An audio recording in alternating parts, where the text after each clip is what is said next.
الحمد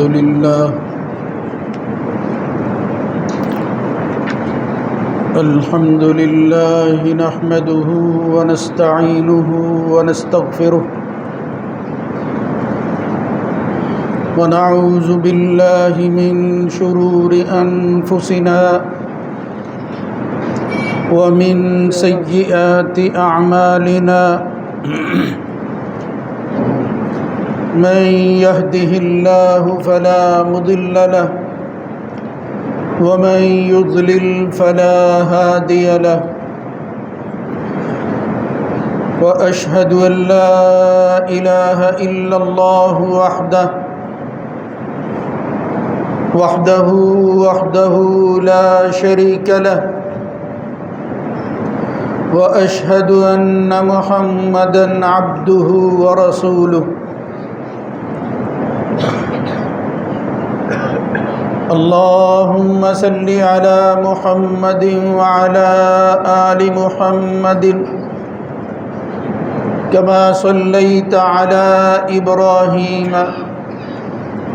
وعلى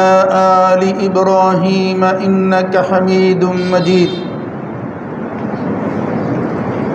اللهم بارك على محمد وعلى آل محمد كما باركت على إبراهيم وعلى آل إبراهيم في العالمين إنك حميد مجيد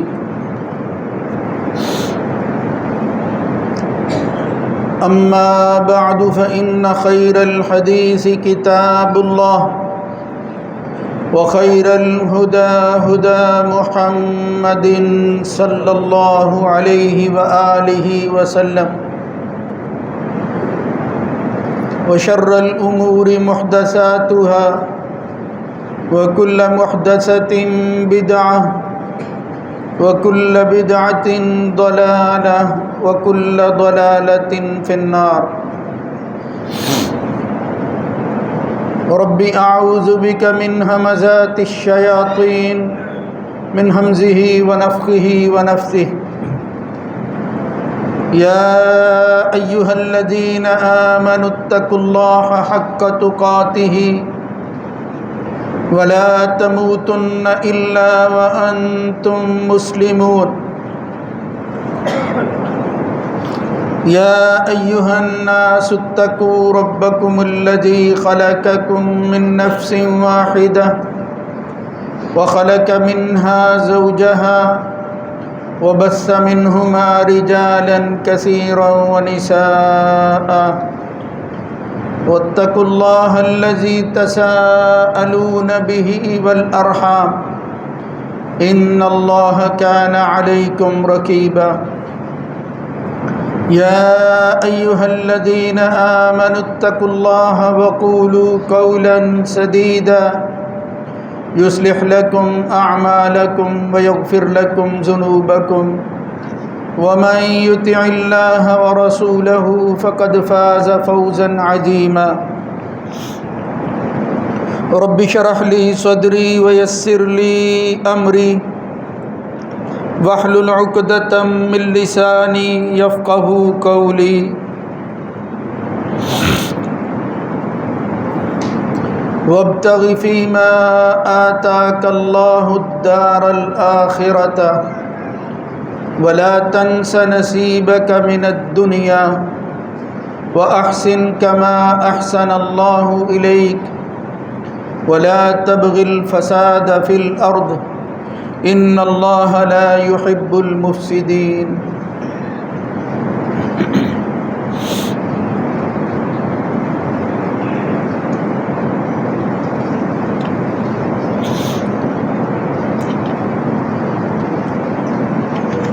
اللہ تعالیٰ نے جو تجھے دے رکھا ہے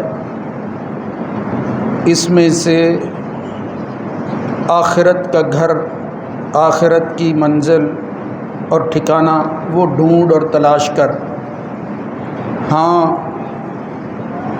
دنیا میں بھی اپنے نصیب اور حصے کو بھولنا نہیں،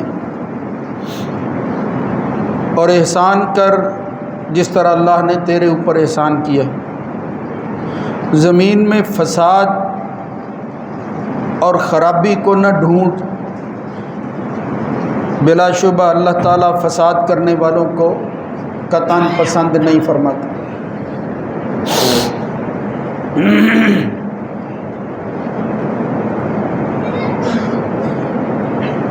اللہ رب العزت کی حمد و ثنا کے بعد درود و سلام سید الرسل سید ولد آدم خاتم النبیین جناب محمد الرسول اللہ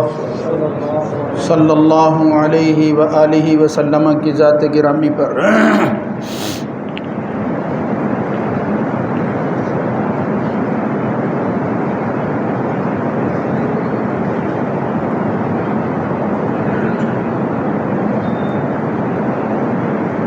اللہ کے دین میں جو خوبیاں اس مالک نے رکھی ہوئی ہیں ان میں سے ایک بڑی مجموعی اعتبار سے خوبی وہ دین کا فطرت پر ہونا ہے۔ فطرت و سماحت پر یہ دین قائم ہے،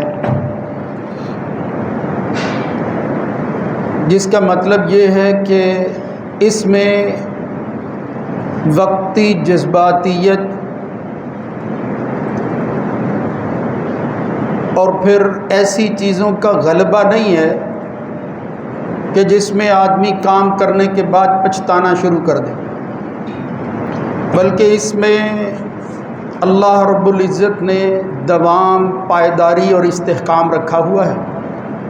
اور جب آدمی فطرت پر زندگی گزارتا ہے تو اس کے لیے یہ چیزیں خود بخود حاصل ہونا شروع ہو جاتی۔ جب ان کی مخالفت کرتا ہے تو اس کا مطلب یہ ہے کہ وہ فطرت کے مقابلہ میں اپنے آپ کو لے آیا ہے، غلط ٹریک پر چل رہا ہے۔ ان فطری چیزوں میں سے ایک یہ ہے کہ بندہ اپنی ضروریات کے لیے تگ و دو کرتا ہے، کوشش کرتا ہے، حتیٰ کہ آسائش تک کا طلبگار ہوتا ہے، یعنی وہ چاہتا ہے اس کی زندگی کے اندر جس قدر ہو سکے تنگی، مشکلات، دکھ کے دن وہ کم سے کم ہوں، مسائل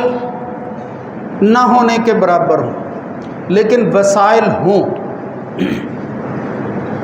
یہ کوئی غیر فطری خواہش نہیں ہے۔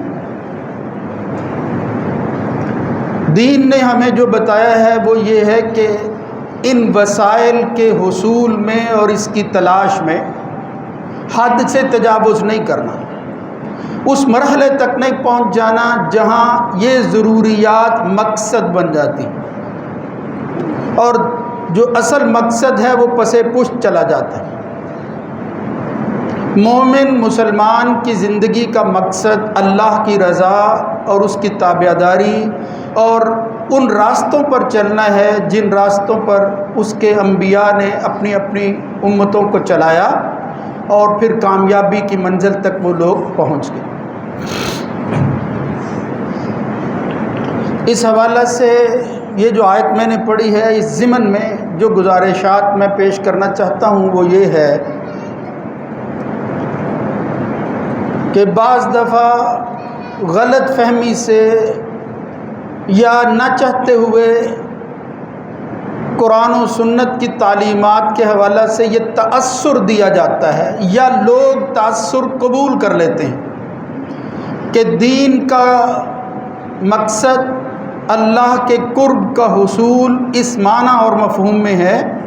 کہ بندہ دنیا چھوڑ دے، زہد اختیار کر لے۔ حالانکہ زہد فی نفسی ہی کوئی بری چیز نہیں ہے، زہد بمعنی رہبانیت ہے، ترک دنیا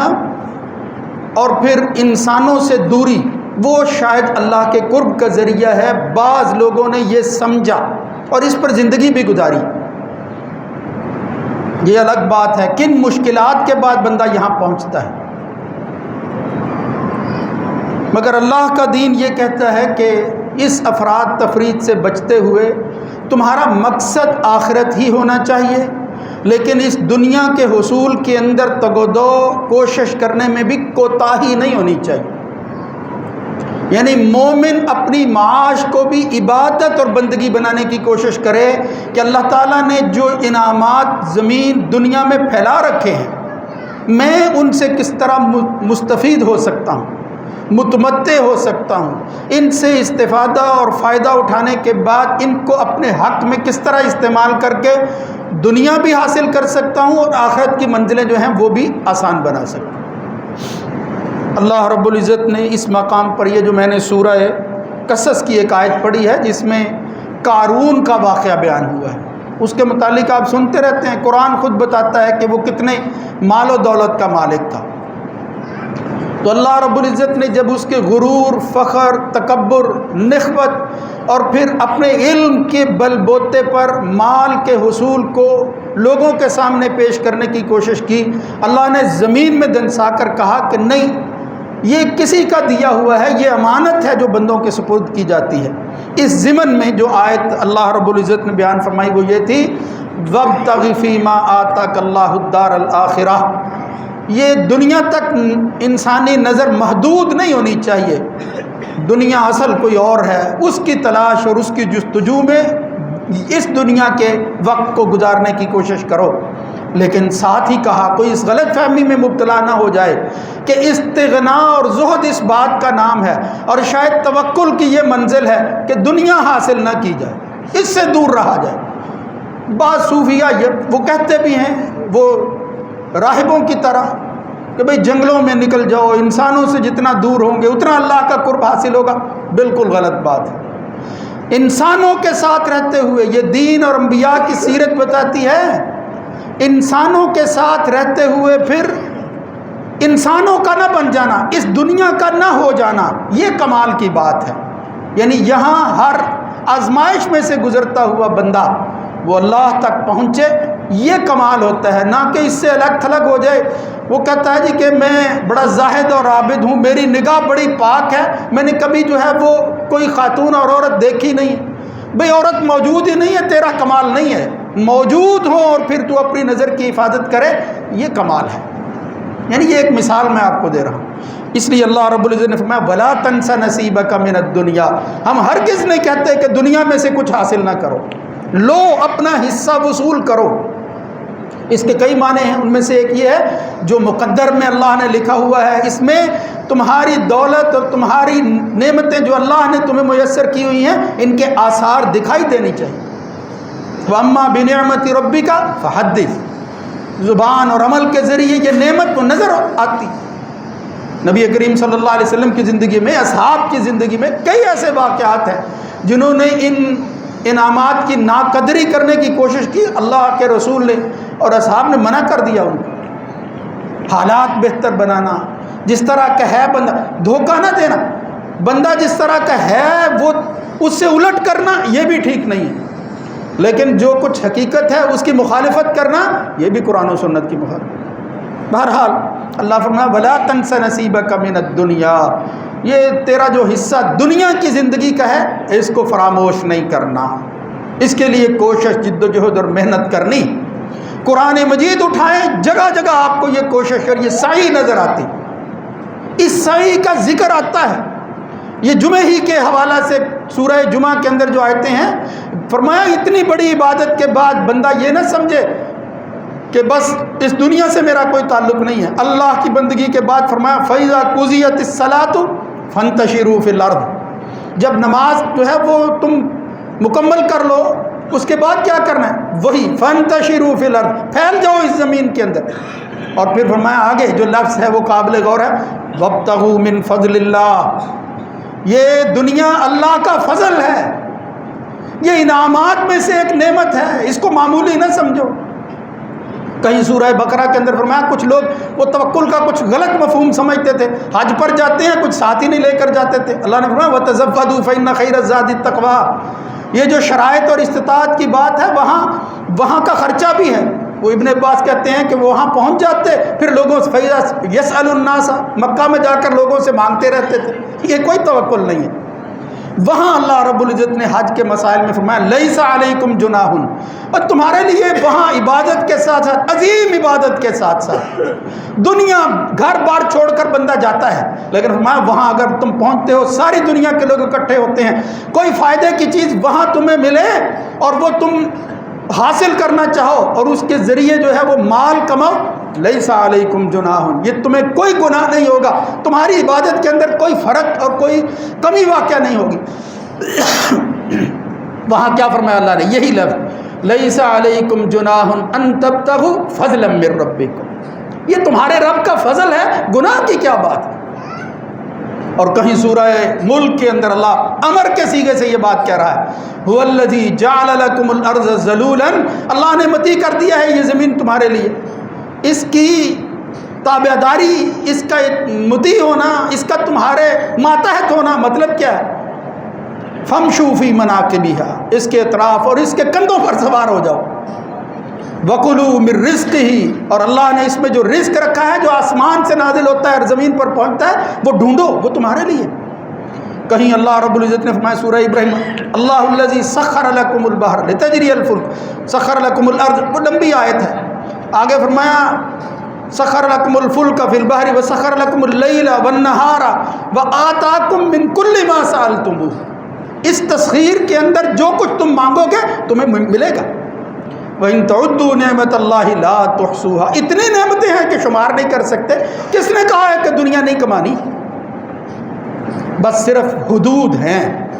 ان کا پابند رہنا ہے، اس لیے کہ جو حدود پھلانگتا ہے پھر اس کے لیے یہ خیر جو ہے یہ بھی شر کی شکل اختیار کر لیتی ہے، لہذا تمہیں پابند کیا گیا ہے، اور وہ ہے حلال اور حرام کا فرق، وہ الگ بات ہے۔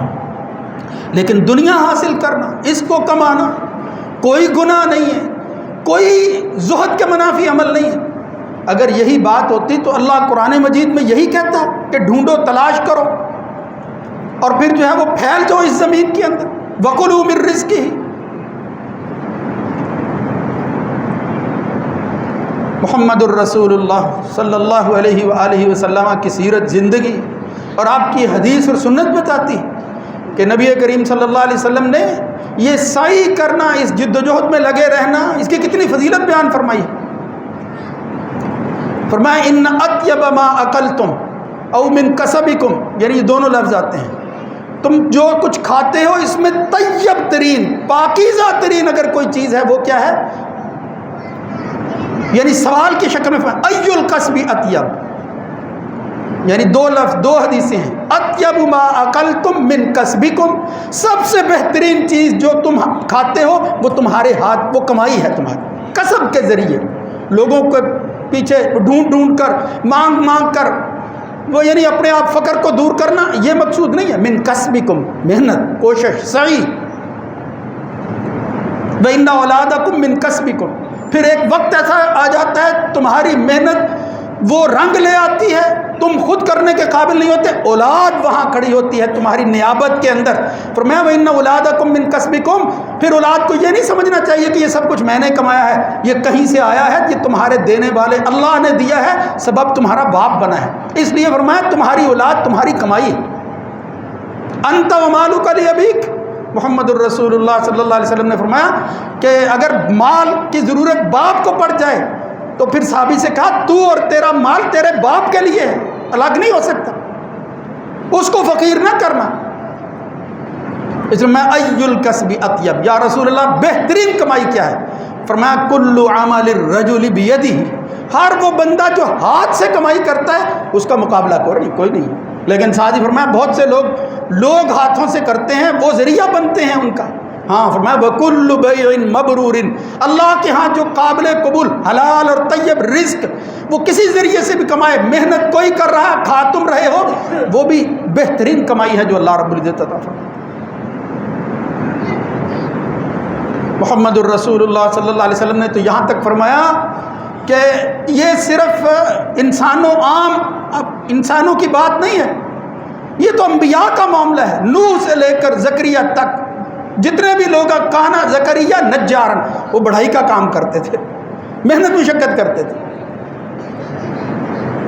ما اکل احد طعاما قط خیرا من ان یاکل من عمل یدیہ، فرمایا کوئی اور کھانا بہتر نہیں ہو سکتا اس سے کہ جو آدمی اپنے ہاتھ کی محنت سے کماتا ہے. اور ساتھ ہی کیا کہا؟ وَإِنَّ نَبِيَّ اللَّهِ دَاوُودَ يَأْكُلُ مِنْ عَمَلِ يَدَيْهِ، اس لیے کہ اللہ کے پیغمبروں میں سے داؤد جیسی عظیم شخصیت ہاتھ سے کمائی کرتے تھے. ان اعمل سابغات مقدر فی السرد واعملوا صالحا انی بما تعملون بصیر. زریں بناؤ، محنت کرو، اس میں کیا عیب ہے؟ دنیا کمانا، دنیا کو بت بنا کر اپنے دل میں بٹھانا وہ جائز نہیں ہے، لیکن دنیا کمانا، اس میں ترقی کرنا، کوشش کرنا، یہ گناہ نہیں، عبادت بن جاتی ہے. نبی کریم صلی اللہ علیہ وسلم کے سامنے اصحاب بیٹھے ہوئے تھے، ایک شخص گزرا ہے، اس کی توانائی، طاقت، نشاط اور جلد کی مضبوطی دیکھ کر اصحاب کہنے لگے یا رسول اللہ کاش یہ مجاہد ہوتا، اللہ کے راستے میں اس کا یہ جسم کام آ جائے. محمد الرسول اللہ صلی اللہ علیہ وسلم فرمایا ان کان خرج یسعی فی بلدہ صغارا فہو فی سبیل اللہ. میرے بھائیوں، میرے ساتھیوں، اگر یہ بندہ اپنی توانائیوں کو کام میں لا کر اپنے چھوٹے بچوں کا پیٹ جو ہے وہ بھرتا ہے، اللہ کے راستے میں جا رہا ہے. وَإِن كَانَ خَرَجَ يَسْعَىٰ فِي أَبَوَيْهِ شَيْخَيْنِ كَبِيرَيْنِ، اس کے باپ والدین بوڑھے ہیں، یہ کوشش کر رہا ہے، فَهُوَ فِي سَبِيلِ اللَّهِ. تیسری بات فرمائی اگر وہ اپنے آپ کو جو ہے وہ مانگنے سے بچاتا ہے، محتاجی سے بچاتا ہے اور صحیح کر رہا ہے، کوشش کر رہا ہے، فَهُوَ فِي سَبِيلِ اللَّهِ، وہ بھی اللہ کے راستے میں جا رہا ہے. اللہ کے راستے کو محدود نہ کرو. لیکن فرمایا بھائی انکانا خراجا یسعی ریاء و مفاخرۃ، وہ کہ میرے پاس پیسہ ہوگا، ساری دنیا میرے تابع ہوگی، میں کسی کو جو ہے وہ اونچا سانس نہیں لینے دوں گا، میں مالدار ہوں، میری چدراہٹ ہے. فرمایا اگر یہ مقصود ہے فہو فی سبیل الشیطان، وہ شیطان کا ساتھی ہے، وہ رحمان کا ساتھی نہیں ہے. اب انتخاب خود کرنا ہے، اللہ کا راستہ محدود نہیں ہے. میرے بھائیوں کئی اور ایسی روایتیں نبی کریم صلی اللہ علیہ وآلہ وسلم نے اپنے اصحاب کو تلقین کی. فرمایا دین کے ماننے والے وہ لوگوں کی نگاہوں اور پھر لوگوں کی جیبوں کی طرف نہیں دیکھتے. یار وہ امیر آدمی کبھی میری طرف دیکھ لے تو کیا میرے دن پھر سکتے ہیں، وہ میرا پوچھ لے، یعنی اسی کی طرف نگاہ. نبی کریم صلی اللہ علیہ وسلم نے فرمایا جو آدمی کسی دوسرے کے مال پر نگاہ رکھتا ہے زندگی میں اس کا فقر ختم نہیں ہو سکتا، فقیر ہی رہتا ہے وہ، اس لیے کہ اس نے جس سے مانگا ہے وہ خود فقیر ہے. وہ مالک الملک سے مانگو، اس کے خزانے بھرے ہوئے ہیں، فقر کم از کم ختم ہو جائے گا تمہارا. محمد الرسول اللہ صلی اللہ علیہ وآلہ وسلم کی اپنی زندگی کے بارے میں کئی ایسی مثالیں ملتے ہیں. اللہ نے اپنے نبی کی تربیت میں نبوت دینے سے پہلے جس عورت سے شادی کروائی وہ تاجر تھے، تجارت کرتے تھے نبی کریم صلی اللہ علیہ وسلم. اس لیے فرمایا ما بعث اللہ نبیا، اللہ نے کوئی نبی نہیں بھیجا الا رعى الغنم، حتیٰ کہ اس نے ہر نبی نے جو ہے وہ محنت مزدوری کی، یہاں تک کہ بکریاں چرائی. اصحاب کہنے لگے یا رسول اللہ وانت، آپ نے بھی ایسا ہی کیا؟ میں ہاں کنت ارعى الغنم علی قراریط لاہل مکہ، میں چند قیراط کے بدلہ کے اندر اہل مکہ کی بکریاں چرایا کرتا تھا. یہ خود محمد الرسول اللہ صلی اللہ علیہ وسلم، یہ تو عزت والی شان والی بات ہے. اس لیے نبی کریم صلی اللہ علیہ وسلم نے فرمایا وہ بندہ بہت بہتر ہے. کون؟ لَأَن يَأْخُذَ أَحَدُكُمْ حَبْلَهُ، رسی لیتا ہے اور پھر کیا کرتا ہے، وہ اپنی پشت کے اوپر جو ہے وہ بوجھ ڈالتا ہے، فَيَأْتِيَ بِحَطَبٍ مِّنْ حُزْمَةٍ، یعنی پھر وہ چیز کہ جس کے ذریعے وہ مال کما سکتا ہے، یعنی درختوں کی ٹہنیاں ہیں، محنت کرتا ہے، پھر ان کو اپنے پشت پر جو ہے وہ لاد کر وہ مارکیٹ میں آتا ہے. مثال دی نبی کریم صلی اللہ علیہ وسلم، فرمایا خیر اللہ، یہی اس کے لیے بہتر ہے. یہ رسی لینا اور پھر ایندھن کی تلاش میں نکل جانا اور پھر ان کو ضرورت مندوں تک پہنچانا اور مال کمانا، خیر اللہ، یہی اس کے لیے بہتر ہے. کس سے؟ من ان یسأل الناس فیکفہا. اب پھر وہ مال جو ہے وہ حلال طریقے سے کما کر جب خود کھاتا ہے اس کے لیے خیر کیوں ہے؟ اس لیے کہ جب وہ یہ نہیں کرے گا تو پھر کیا کرے گا، پھر وہ لوگوں کے سامنے جو ہے وہ سوال، دستے سوال دراز کرے گا. آتو او منعو، وہ تو پھر ان کا جی چاہے دے دیں ورنہ وہ اس کو دھتکار دیں گے کہ تو مانگتا ہی رہتا ہے، تیرا کام ہی یہ ہے. اس لیے فَيَبِيعَهَا فَيَكُفُّ اللَّهُ بِهَا، وہ اس سے بچتا ہے، سوال سے بچتا ہے،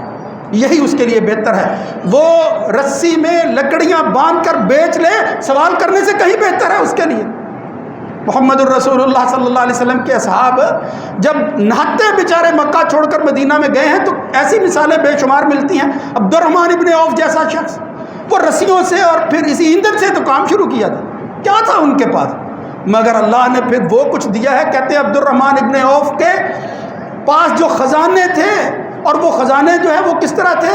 وہ گولڈ کی شکل کے اندر سونا تھا ان کے پاس، اور ان کے سونوں کو کلہڑوں کے ساتھ جو ہے وہ توڑ توڑ کر الگ کیا جاتا تھا، اتنا سونا اللہ نے دے رکھا۔ عثمان ابن عفان کو دیکھو رضی اللہ تعالیٰ۔ اس لیے میرے بھائیوں یہ مسئلہ اچھی طرح سمجھنا چاہیے، یہ کوئی توکل نہیں ہے کہ آدمی محنت مشقت چھوڑ دے، زہد نہیں ہے، استغنا اس کا نام نہیں ہے۔ کوشش کرو، محنت کرو، اللہ سے مانگو۔ محمد الرسول اللہ صلی اللہ علیہ وسلم صبح و شام بے شمار اذکار کرتے تھے، ان میں سے ایک جو ہے وہ دعا اور پھر ذکر، مختلف حوالوں سے ان کا جو ہے وہ بیان وہ نبی کریم صلی اللہ علیہ وسلم کی حدیث اور سنت میں آتا ہے۔ یعنی ایک شخص محتاج ہے، دیکھا وقت ایسا آ گیا، ابو امامہ کا ذکر آتا ہے، مسجد میں بیٹھے ہوئے ہیں، اللہ کے رسول نے کہا ابو امامہ بغیر نماز کے بھی مسجدوں میں بیٹھ رہے ہو،